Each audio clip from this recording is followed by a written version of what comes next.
My name is Mike O'Brien, and I'm Provost and Professor of History at Texas A&M San Antonio. This morning, it's my distinct pleasure to introduce Char Miller, one of the nation's leading experts in American environmental, social, and cultural history. Dr. Miller holds the W.M. Keck Professorship in Environmental Analysis at Pomona College, one of 5 undergraduate schools in the Claremont College Consortium. He also serves as director of the Environmental Analysis Program at Claremont Colleges, a program that was created to meet the challenges we face in the 21st century, such as developing sustainable civilization in a world under increasing strain from all kinds of disruptions. Dr. Miller received his undergraduate degree from Pitzer College, another one of the Claremont institutions, and then his MA and his PhD from Johns Hopkins. He certainly is no stranger to many of us in the room, given that he served as chair of the History Department and director of the Urban Studies program at Trinity University before moving to Pomona in 2007, where he served for 2 years as visiting professor and then joined the faculty full-time in 2009. In 2013, he was named a Whig Distinguished Professor for Teaching Excellence, and in 2015 received the Pomona College Alumni Service Award. Dr. Miller is a very prolific writer. By my count, he has authored 18 books and anthologies, including Gifford Pinchot and the Making of the Modern Environmentalism, published in 2001 by Island Press. If you want to judge the work of any author, you have to consider where he or she publishes. And in the field of environmental history, ecology, conservation, and restoration, Island Press is at the very top of the list. Other books he's written include the award-winning Seeking the Greatest Good, The Conservation Legacy of Gifford Pinchot, and Not So Golden State, Sustainability versus the California Dream. My favorite, however, and I'll bet my choice is the same as many in this room, is Deep in the Heart of San Antonio, Land and Life in South Texas, which was published by Trinity University Press in 2004. This leads us to the title of his talk today, Why People Settled Along the San Antonio River and What Happened When They Did.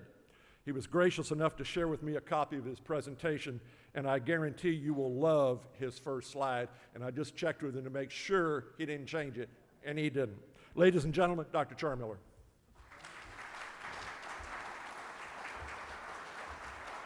Thank you very much. It's so much fun to be home, partly because there's humidity and my skin sort of like went, oh yes, this is great. And being that I'm going to talk about water, that makes a great deal of sense. I am so thrilled, Maurice, to be here, in part because we had these long conversations probably 15 years ago about what this could be, this space. And it has become that. And you know, it's rare to see dreams come into such fruition, and the city is to be deeply congratulated for building this environment and the new museum down the street. I mean, it's just remarkable what's happened in 10 years. I'm really, really thrilled to be able to see this. So, no less thrilled to see this, Lake Olmos, which was our backyard when we lived in San Antonio off of Paseo Ensenal, and used to love the moments when it rained because 281 would disappear. And it becomes the sort of motif for this talk today, which is why anyone would want to live in a valley, build in a valley that flooded so intensely, or then built infrastructure that submerged other infrastructure. This is the only submersible interstate in the United States. It periodically decides to go deep underwater. I was told in the day that it was an A&M engineer who designed this. I don't know if that's true. But Maurice said there is dissonance, so some of you not laughing, clearly that was the wrong move.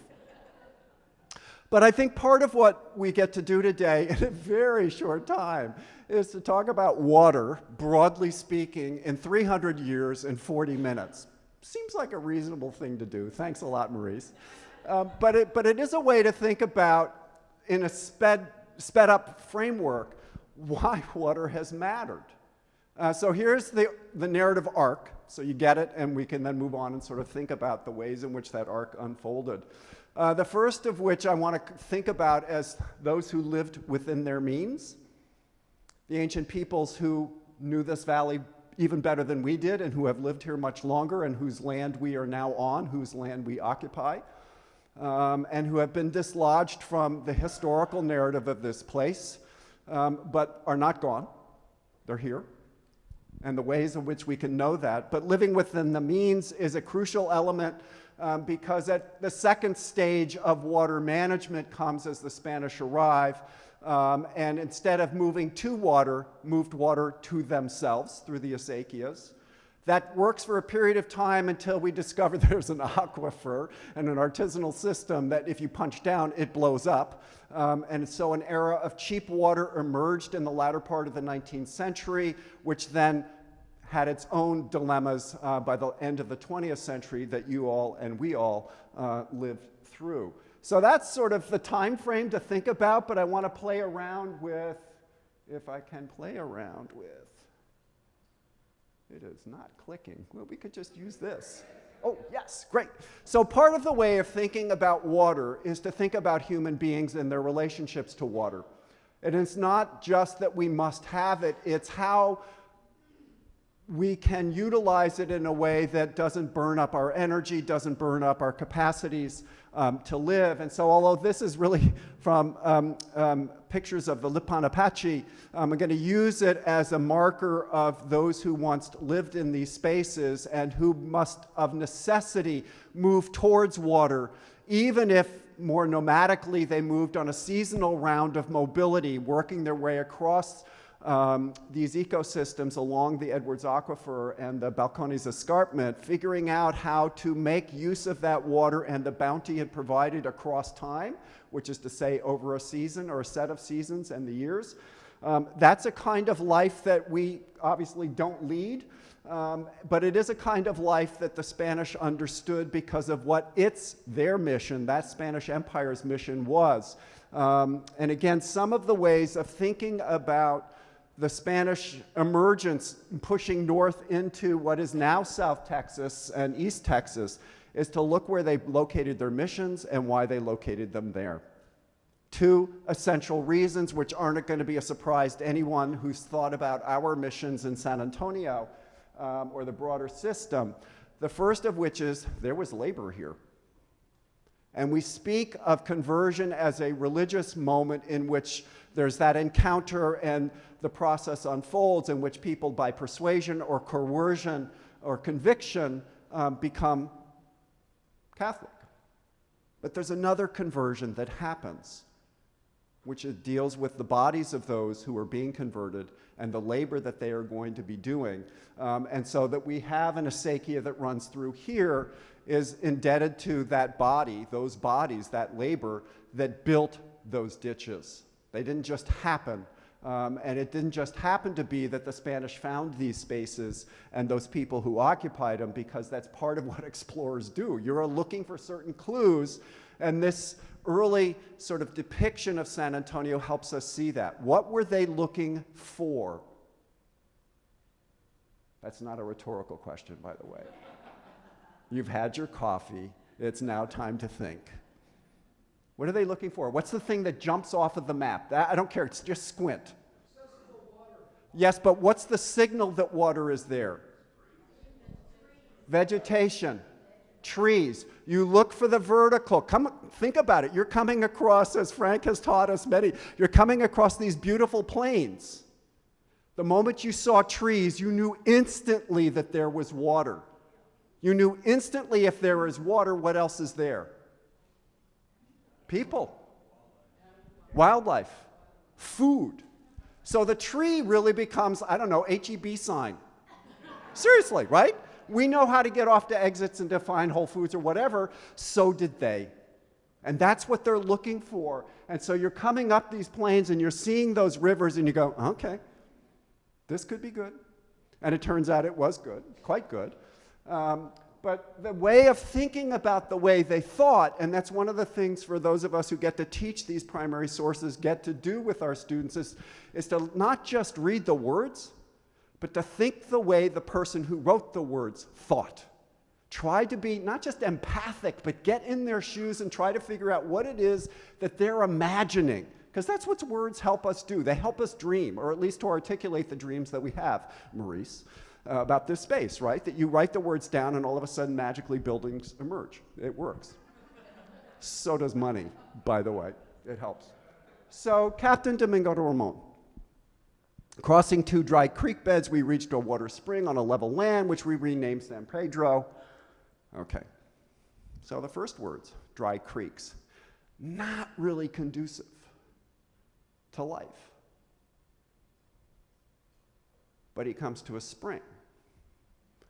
What does he read in its water?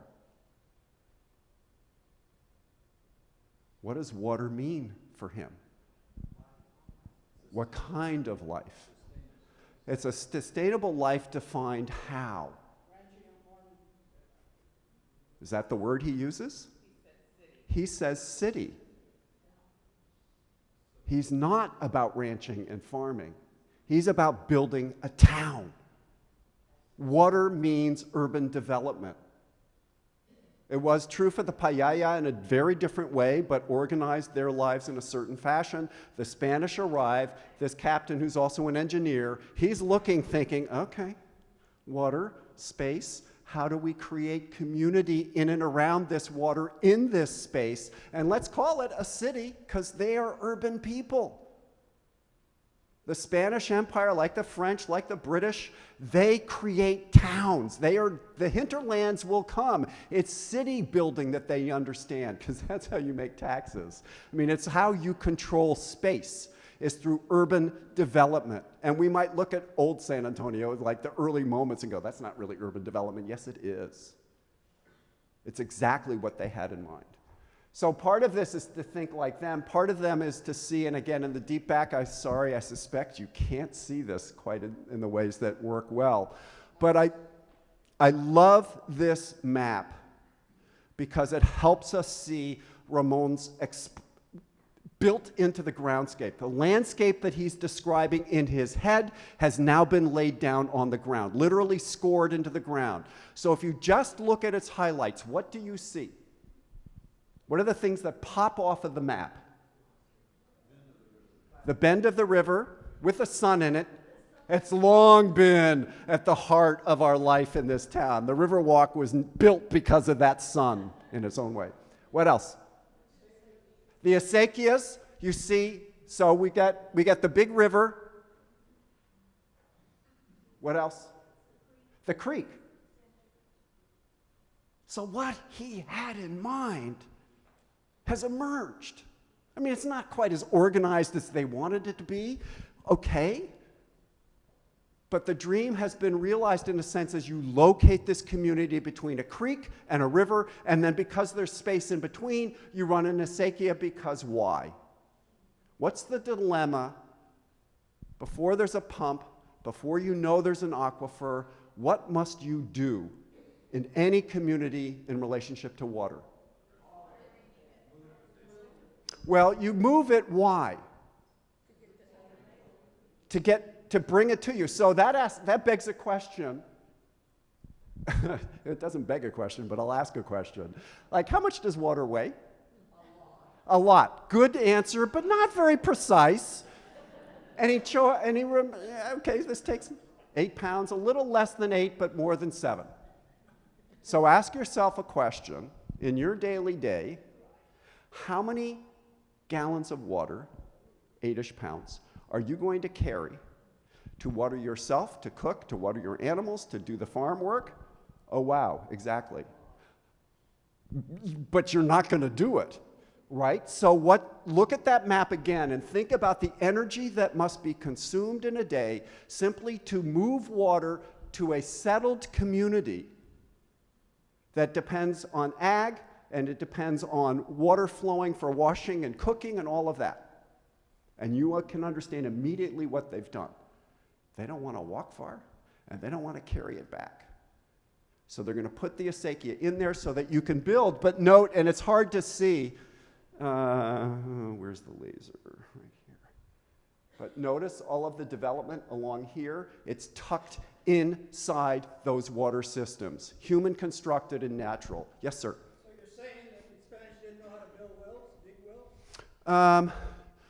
They are much more efficient and much better as engineers in building acequias. Why go down when you can move across? Well, the missionaries are convental and surrounded a well. Yeah, they have. A secured You do inside the walls. Fair enough. Yes. But if you look at this system, It's really about moving water across space, not just simply pulling it up for a particular site. It's more for irrigating farms. And houses.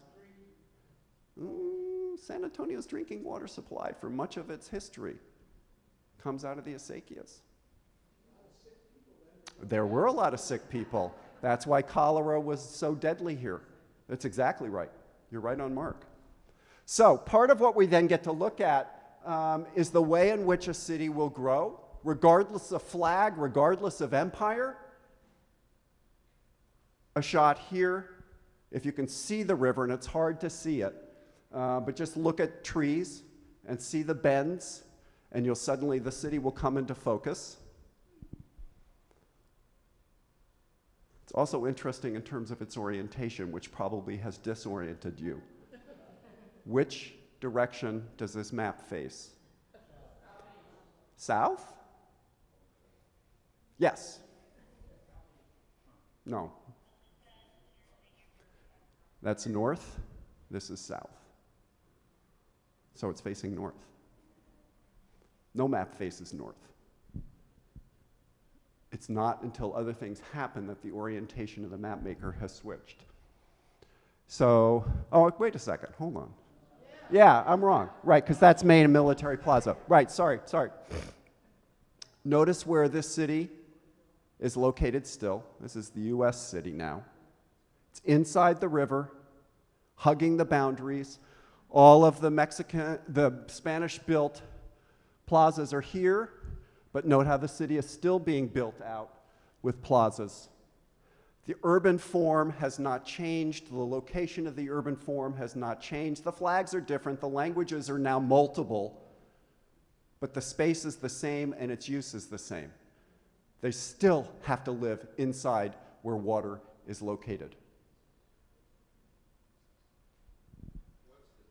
1873? When did electricity come? Oh, much later. There's a new book out about it. So you get this really interesting paradox, or seeming paradox, said Sidney Lanier, the great Southern poet who spent a little bit of time in San Antonio in the 1870s. It's built on the banks of streams, right back to the Spanish notation.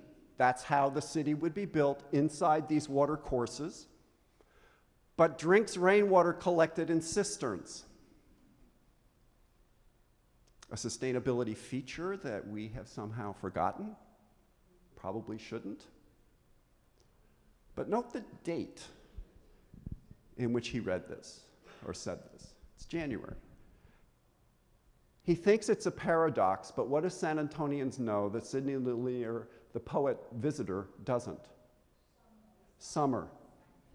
You damn well better grab as much water as you possibly can and preserve it in whatever mechanism is possible, because there's a summer coming where it may not rain. And from San Antonio west to Los Angeles, where I now live, you start to look at what the Spanish and others had developed with cisterns and the like, and you realize they understood this climate probably a lot better than those who would then ultimately occupy this region. Because it doesn't rain all the time, and it isn't always limpid streams flowing past you. I mean, in January, quite possibly, but maybe not in August. And so part of this is about knowing when the comments are made and what they portend, and what those who lived here understood more effectively. And this is a terrible slide, except I have a great affection for it because I can't find it in any other form. There are other ways by which to organize cities, as this community would find out in 1877. Because once a railroad arrives, it isn't just the speed of that thing, it isn't just its noise, it's not just the depots, although those will become vitally important. It's what you can carry on a railroad that you couldn't bring in before. And what you can carry is what's going to start to transform the city's water history, because you can bring in pipes, you can bring in pumps, you can bring in new labor, you can bring in lots of capital, that all of which you must have if you're going to use this landscape in a different fashion. And it's a little too easy to say the railroad arrived and everything changed, but I'm going to say it. The railroad arrived and everything changed. So not very nuanced, but crucial. So if you start to think about the things that changed because new bodies arrive and new minds come here to think about this city, Harriet Spofford is a good place to start. Her husband actually owned the railroad that was the first one here. So she's one of the first people who arrives on the new train and starts to think about this city, as her words convey, at once romantically and also as a come on. Because if this is a new town that Boston money had not yet encountered, look at the words she uses to convey this place as a place that's exotic, conquered, and could utilize new energy to bring tourism here. Tourists have been coming to San Antonio for a long time. What the railroad does is accelerate that process and uses the river as the mechanism by which to lure people here that San Antonio has in beautiful ways, as her language would suggest. But the railroad does something else. It also makes it possible for internal traffic and external traffic to move across the landscape more rapidly. And so here's an 1880s map of the city of San Antonio, and I need to lay you out a couple of things. So Fort Sam up here, the river works its way down through here. Over here on the east side is the original depot.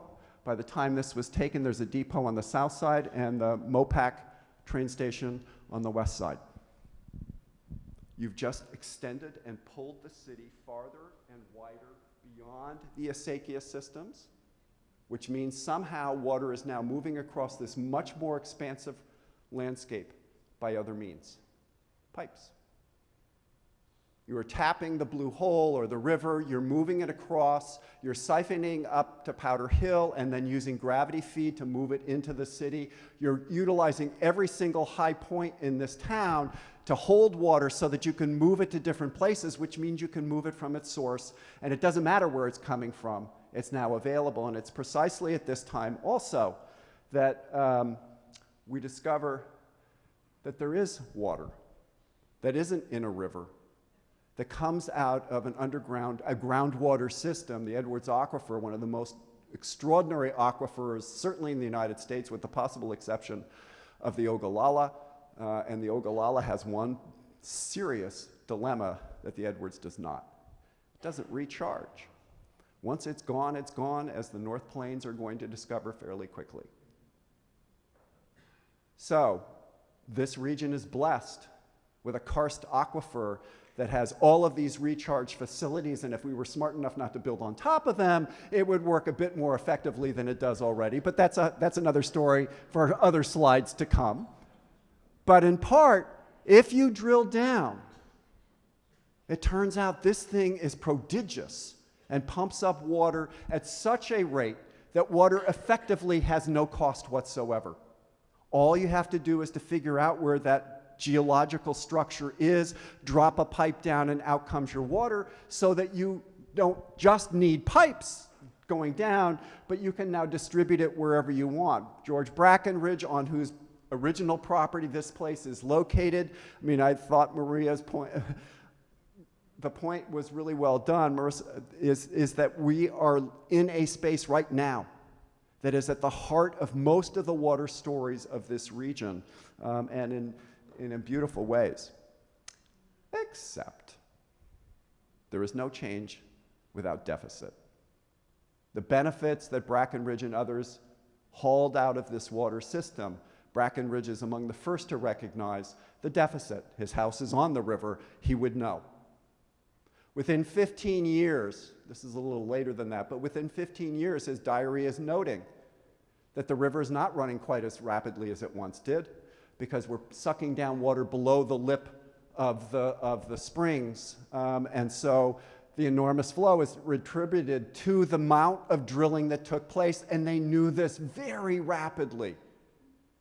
So just as the Spanish who got wiped out in an 1819 flood had to go back into the settlement areas where they were for exactly the same reasons that they had settled there in the first place, so San Antonians learned a really important lesson. The more you pump, the less you have, but we're here, so we're going to pump.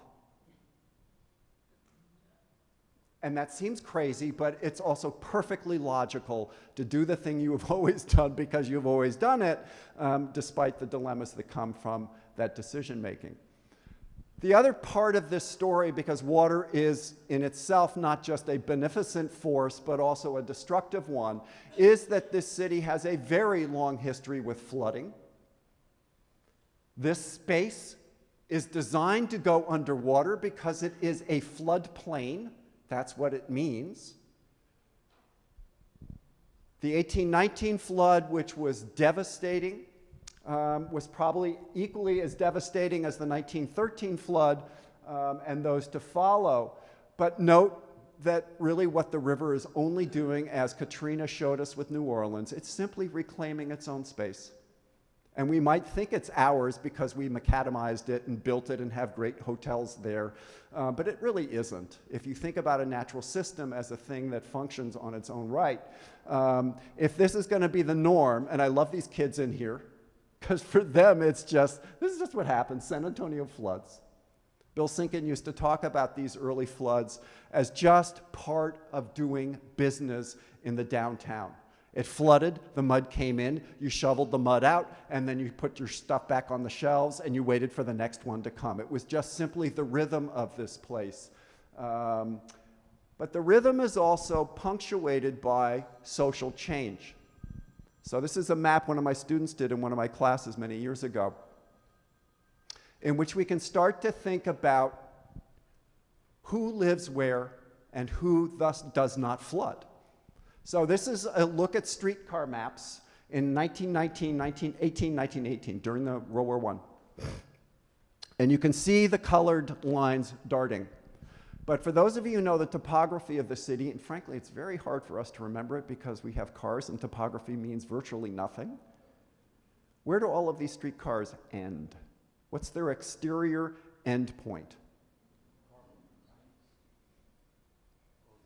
In the Heights. Government Hill, Denver Heights, Alamo Heights, Beacon Hill,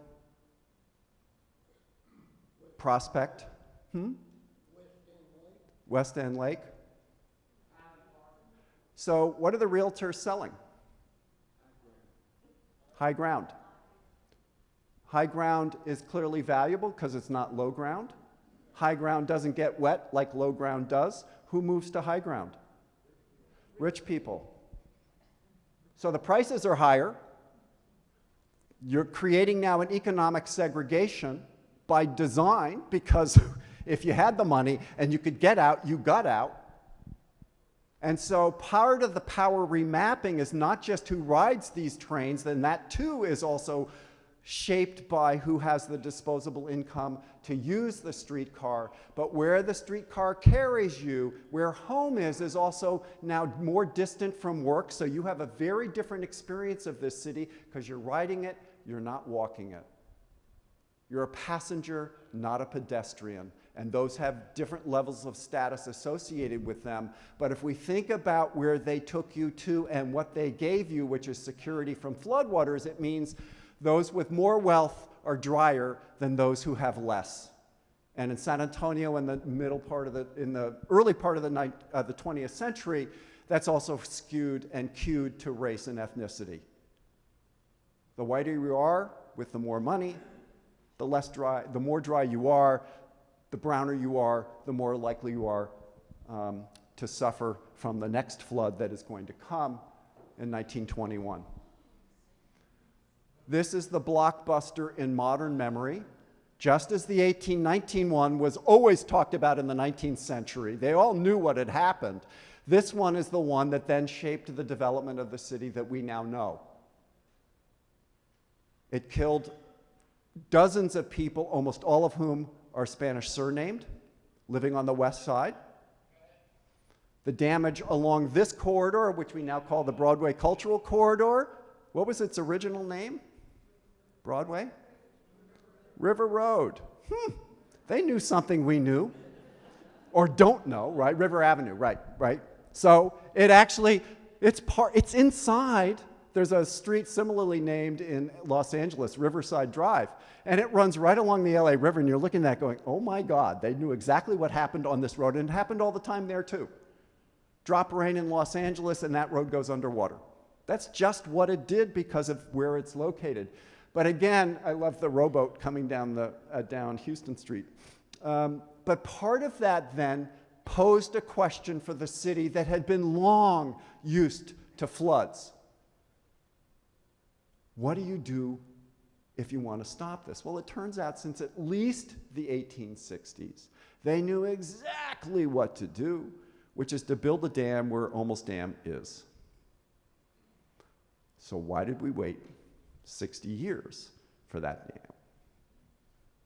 Because it costs money.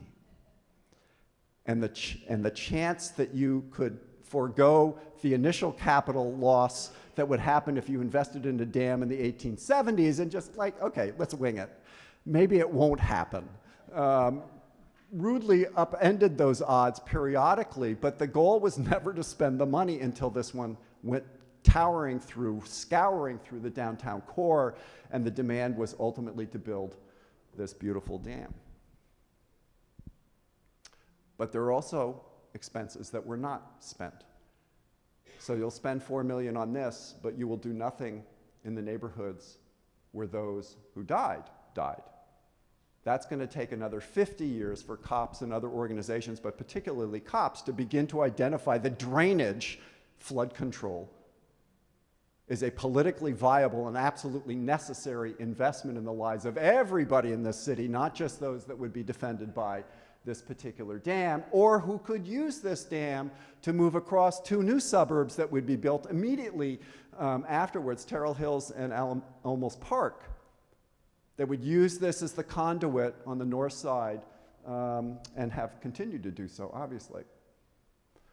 The other thing about that dam is that we have now a downtown, or the possibility of a downtown, that can go up. It wasn't that there weren't tall buildings here, they just weren't this tall. And they weren't this tall because no one's going to bring in investment capital into a city that floods periodically. You're just not going to do it. But the moment the dam is built, the downtown core changes radically. It goes up, and it goes up in sort of magnificent ways. And frankly, my favorite buildings, if you do a walking tour of downtown, my favorite buildings are all those that were built between the 20s and the early 1930s before the Depression hit, because they had a real sense of architecture. No offense to the downtown core today, but you know, really, this stuff is nicer. So you can control floods, you can build up the street in the downtown core, and you can rethink the river. Because once you control it as a natural system, or think you can control it, then you can begin to imagine what Harriet Spofford imagined, which is a tourist environment framed around that river, and certainly the Great Bend becomes the sort of focal point for a period of time. That very same Great Bend that had been at the source of the Payaya life, that had been the source of the Spanish and Mexican life, that was the source of the 19th century US life, is now going to be the source of a modern economy framed around other people's money. Really smart calculation. And it's the way by which we used water. Again, look at that map. It's all about the water as an attractor, like a magnet that could pull people if we only imagined how to rebuild this space in the ways that ultimately would happen. And I think part of that, though, also the dissonance, as Maurice has said, is that water is not equitably distributed. It's not equitably accessible. It is not framed around a society that thought of itself in the words that Maurice used earlier, which is that all people can live extraordinary lives. That didn't happen here, in this city, on the west side, on the south side, in neighborhoods in and around Olmos Park, and the like over time. where water is not equitably distributed and also not equitably powerful in a way that the tourist industry sort of obscures. We see the shiny stuff downtown and forget that the lives of those who work in those shiny places is not quite so brilliant. Hemisphere will alter some of these calculations. As Bill Sinkin once told me, it was the best $7 million we ever lost.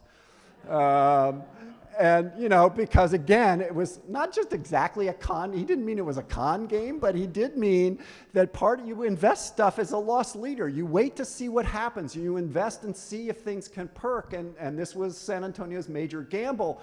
But again, note its location.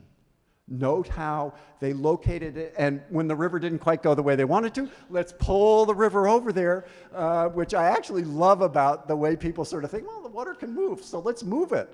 I was listening to somebody talk a couple of months ago, and she made references to San Antonio and obviously knew nothing about it, which was so much fun.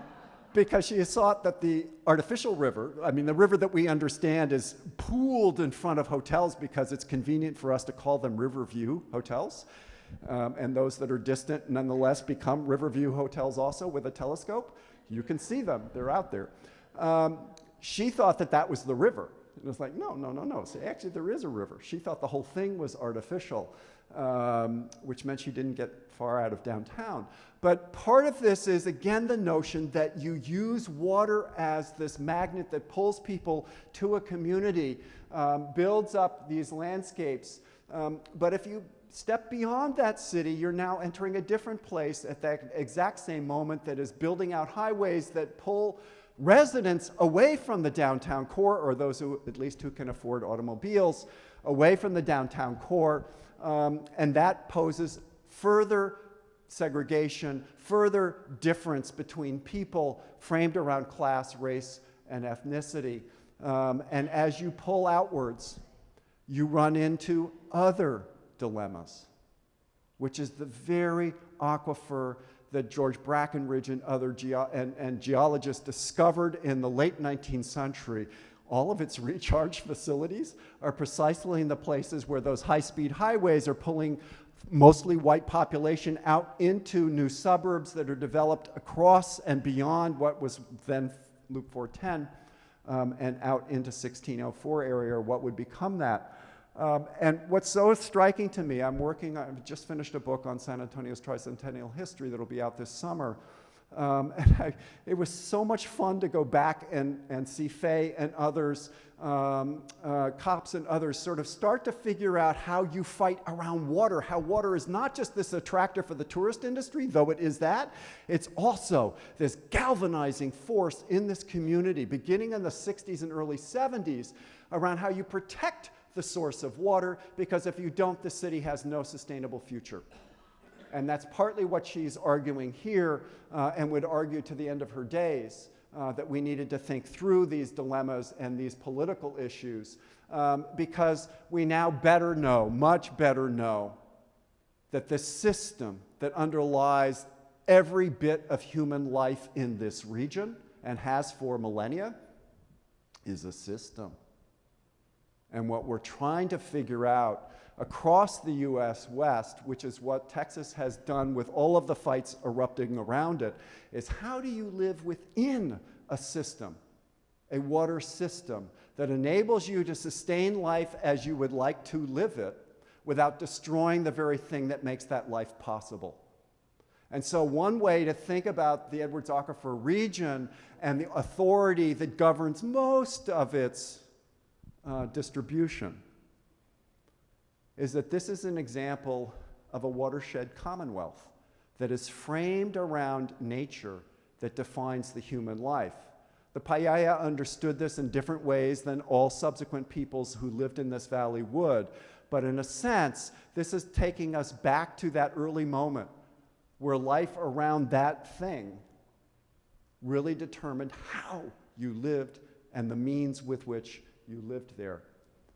But again, part of this is also the nonstop political debates that we have had about water. And again, it's no different in Los Angeles in some ways, or Santa Fe, or Tucson, or Phoenix. They're differently and locally constructed, but people are starting to figure out that the water supply systems that we have built that carry water across long distances are tremendously expensive, unsustainable, and perhaps, in fact, make life here more difficult. Which is why I absolutely love this shot, because it's about the importation of water. Living in Los Angeles now, the importation of water is not a political issue. We just stole it. Paid for it, but that's not how other people think about it. For San Antonians and elsewhere, this is a huge dilemma because it means you're leaving basins, it means you're leaving the space that you occupy, and other folks may not be real happy that you're taking their water, let alone you might recognize that some of these dilemmas are as a result of our not doing the planning we need to do to live in a space that nature has given us great bounty, but we may not know how to manage that bounty effectively or sustainably or resiliently.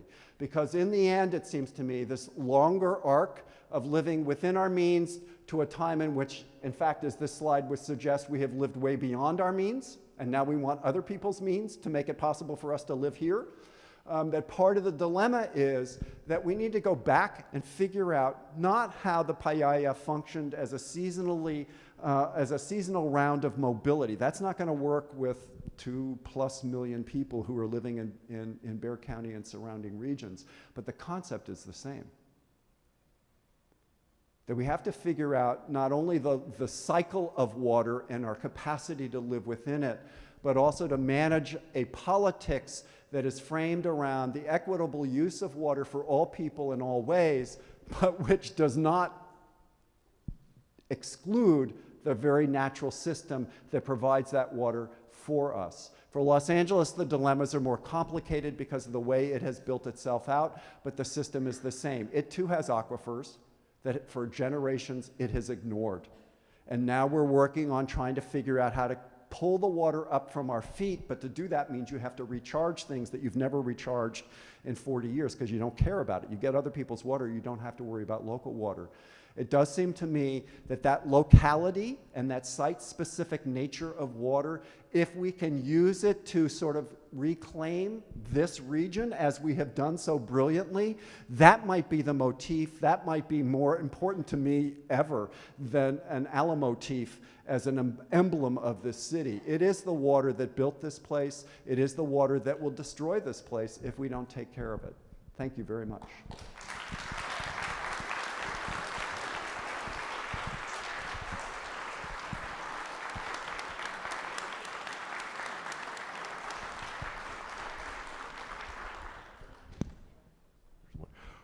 Thank you very much. We've got considerable time for questions, so who wants to start? Yes, ma'am. So, how does the San Antonio resemble the natural landscape of space? How did they come by the technology of the seas? Is that from Mexico or from origins? Oh, well, the original is Persia. I mean, if you track the technology as it moves across from what we sort of think of as the Middle East and comes across North Africa, it's the Spanish who are watching what the Moors have done. The Moors literally bring it into Spain.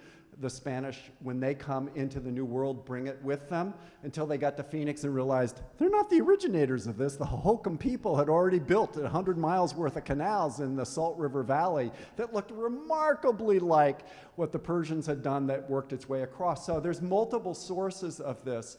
But this is one of those sort of cultural transmission of technology that we see globally, that we confuse things because we see what the Spanish did here and said, well, that must be Spanish. Well, it turns out they got it from the Moors, who got it from other cultures farther to their east. But it is genius. There were US engineers in the latter part of the 19th century who tried to replicate acequias in San Antonio, and they didn't get it. It didn't work. Because there are certain things about how you built them and I'm not an engineer, so I won't even go there, but it becomes clear that this is not just a technology. This is a way of understanding how water moves and flows, and you have to be very careful about how you do it. And you don't just dig a ditch and hope it runs, because it doesn't, that's not how this system works. The fact that Espada Dam is still there, I think, is a testament to the Spanish architectural genius, and that somebody didn't blow it up in the preceding years or subsequent years is also kind of amazing. But I think that, I mean, we've got this system, and I know it's now become possible for the Park Service to utilize some of that system still to sort of do agriculture to the south of town. I think that in itself is a reminder, not just of the 18th century's abilities, but of the way in which, if we thought like the 18th century, we might sustain ourselves in different ways, and more carefully think about the site-specific nature of where we live and how we live. This gentleman over here had a Yes, sir. question for you. Pittsburgh has polluted its aquifer long ago. Is the Edwards Aquifer the last remaining unpolluted aquifer in the United States? Whew. That would be a bold claim for me to make, since I don't know them all. Yeah, no, I would say that I mean, the Edwards Aquifer has its own dilemmas, pollution equally. There are oil spills that come into the recharge zone. None of Los Angeles aquifers are unpolluted, unfortunately. And there are some really humongous aquifers there. I suspect, given the nature of agriculture in the United States as practiced over the last 100 years, not just the last 50, the use of fertilizers and the like, there can't be an aquifer that's anywhere near agricultural or industrial production that has been unscathed. We do, and it's filtered and brought up to various drinking water standards because it has to be. Sir, you're next. You've set out. Oh, sorry. You've set out the landscape beautifully, but how does one go about shifting the national myth from technology to nature? In other words, how do we, the underlying archetype? I mean, we came as industrial. Anyways, you know what I mean. Well, I wish I did know the answer to that. That's a better question than my answer is going to be, so let's hold on that one. That is extremely hard. It's one that my students and I wrestle with, as I suspect everyone in this room in some ways does as well. I think a way for me, and frankly, I started to think about it by living here and watching and reading about this city's life deep into the past. Because if you think like a watershed, it can shape the way you then conceive of where you live and why you live the way you live, right? If it's place-based, and that's one of the things I tried to do deep in the heart of San Antonio. I wrote that book because I didn't understand San Antonio. I grew up in New England. I understood what cities I thought were, and then I came here and was like, that makes no sense whatsoever. It's a totally different place based on a totally different set of histories. And what I fell in love with San Antonio and remain enamored of is that it is so confusing. It's the best thing for any historian is to be completely confused. Is that right, Frank? That, you just walk into an archive or something and go, I don't get this. Well, I was walking around this city and I didn't get it. I walked around Olmos Park and I got lost for years. It made no sense to me. So I went and interviewed people who'd lived there for a long time, and they said, well, that's why the streets are the way they are, is so you get confused, which made no sense. But okay, I'll go with that. And so I think if you pick a way of thinking about a landscape, and I think we live in a river valley.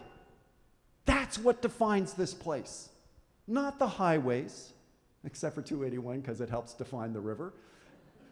But really, if that's the way you do it, and then you start to imagine, well, wait a second, when rain falls, that means certain things happen, and then we have to live in some ways in relationship to that flow of water, whether it's drought or deluge, which, given where San Antonio is, we toggle back and forth between those two, as does LA in its own way.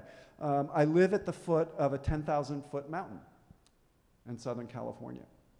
And when it snows, rare, you know immediately what the apex of the watershed is. because that melting snow is going to work its way down to the canyon, work its way across the valley floor, and head out towards the Pacific. You immediately understand that you are located in a place. And if you think about that landscape or this one, I think it becomes a lot easier to bridge that divide between the technology and the natural, between that which is cultural and how cultural fits within those natural systems. It's not ideal. It isn't perfect. We're way too many people to live in a way that is what another generation could do. We don't have an era of cheap water. It's not going to be cheap any longer. And so we've really got to pull back and think about, what are we willing to pay for this? How are we going to do as Singapore has done? You walk into buildings in Singapore and they are organic. There's no water that leaves that loop. It comes in, they use it for washing machine, it's filtered inside the building, it becomes gray water in various ways. It's an astonishing system, and then you look at Singapore, of course you do. You're living at the end of a peninsula, and the Malaysian government is there, and you've had tempestuous relationships with them. You better be sustainable and resilient and independent. The most exciting thing that's happening in Southern California is actually happening in Orange County. Rare? Okay. Because Orange County has committed itself to being water independent by 2050, and they are recycling every ounce of water. They have incredible investment in that process. Gray water, black water, all water. And so the dilemma, toilet to tap dilemmas that people get anxious about, you're already drinking that, by the way. The way they figured out how to deal with it is every bit of recycled water goes back into their aquifers and comes out, and it's groundwater. It isn't. It flows through the system and comes out at the other end, but it is literally being recycled. And so you can use technology in this really high-powered, expensive way to produce that kind of resilience that I think any place is going to need to do. This place is blowing up in terms of population. How can we possibly imagine sustaining life here if we do not recycle water in ways that are really dramatically important? Yes, sir. Yes. Steve. I would like to very much want to emphasize our schools and our population to make them more and more aware of the existence of the Edwards Aquifer. Mm-hmm. And I wish we could have huge billboards when you start in the recharge zone to make people aware that they're over the recharge zone and tell them garbage in, garbage out. But I think we need to continue to raise the awareness of our population. And running oil off a Walmart parking lot into the recharge zone isn't good. Well said. One of the things that when I left here in 2007, I was stunned to arrive in Los Angeles where nobody talked about water. In the ways that the well at Fort Sam Houston is our cultural barometer in San Antonio. If it's up, we're happy. If it's down, oh shit. There's no such conversation in Los Angeles. So on the one hand, yes, put those billboards up, pop them everywhere there is a recharge zone so that we see. It might have to be a digital, because that's going to work better than a billboard. You're so old school. But the emblem is important so that you know also that there's an aquifer, literally a physical structure that makes everything here possible. That's a wonderful thing. When you cross a stream, tell them what the stream is. Let them know that that is a stream, It's not just a dry creek. It's actually a functioning system.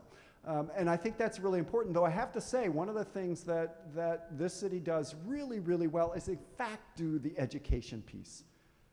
Saws and others have poured a lot of money, and this place has been at the heart of some of that. And I was at some of those early meetings in which we talked about what was the educational process by which to take the notion of this aquifer and this authority and the movement of water into our lives and go into every single school in this larger region and teach that story.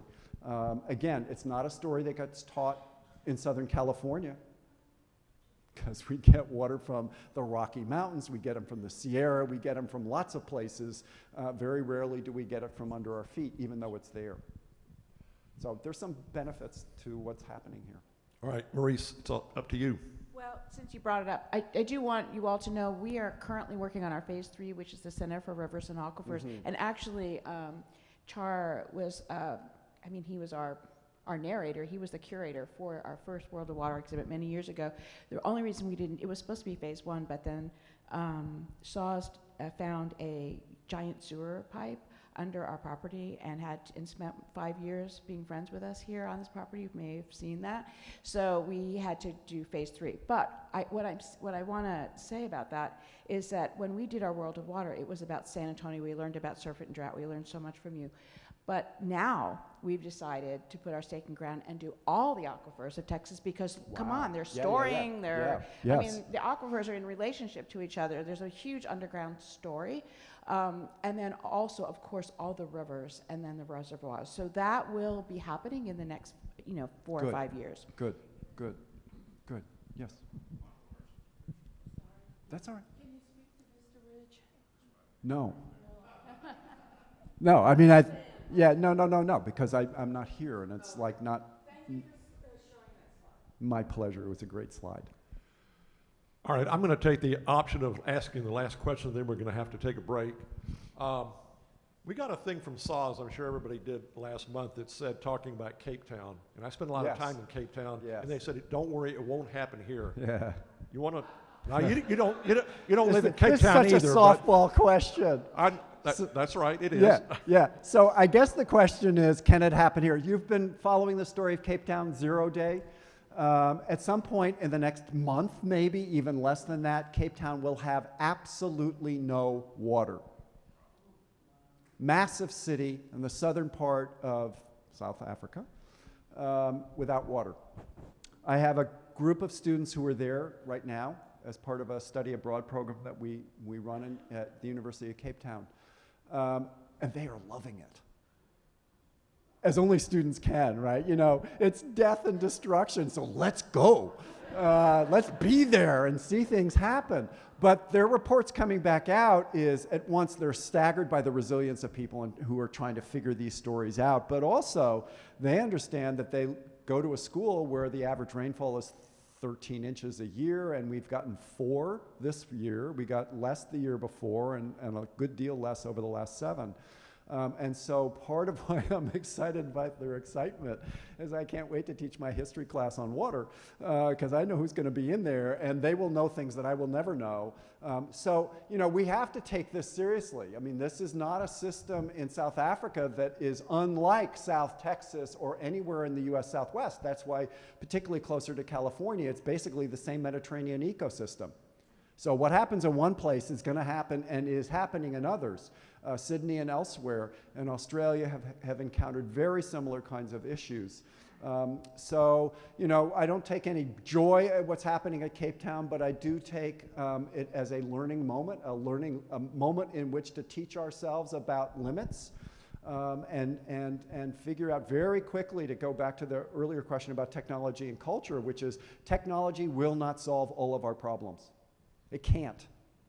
Never has. It's produced incredible things. I don't mean that.